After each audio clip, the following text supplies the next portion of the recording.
Tình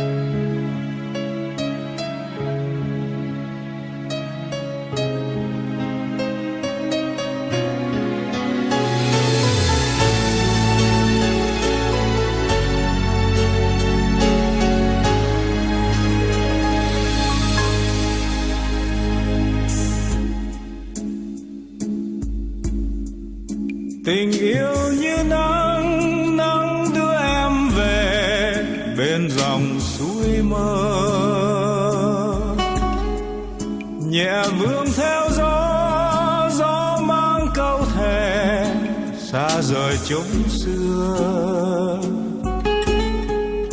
Tình như lá úa rơi buồn trong nỗi nhớ,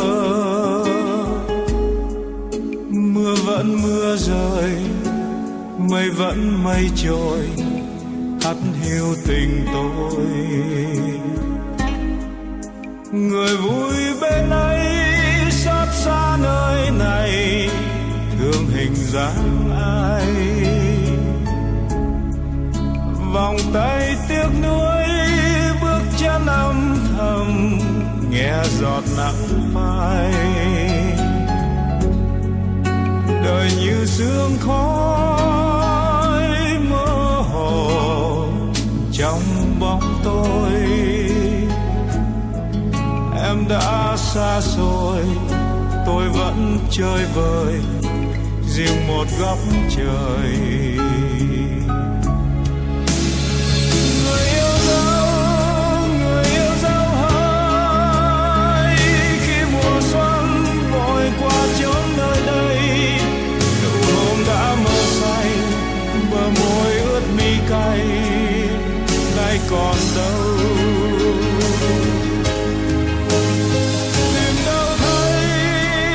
Tìm đâu thấy nữa, khi mùa đông về theo cánh chim bay, là chia cách đôi nơi, là hạnh phúc rã rời.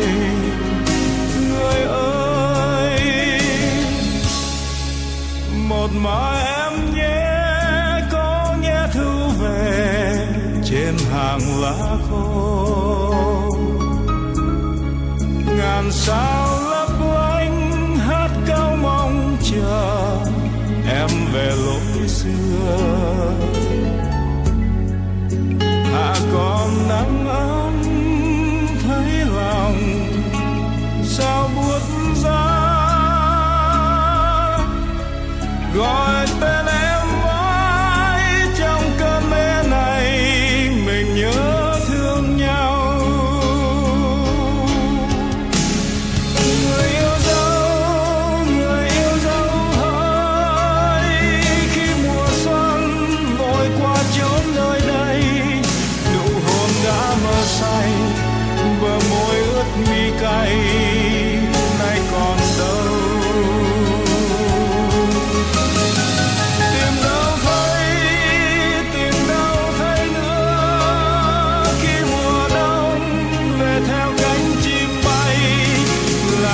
Cách đôi nơi là hạnh phúc rã rời.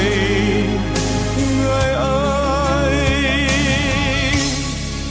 một mai em nhé, có nhé thu về trên hàng lá khô.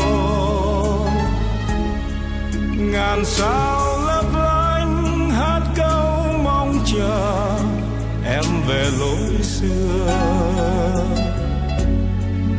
Hạ còn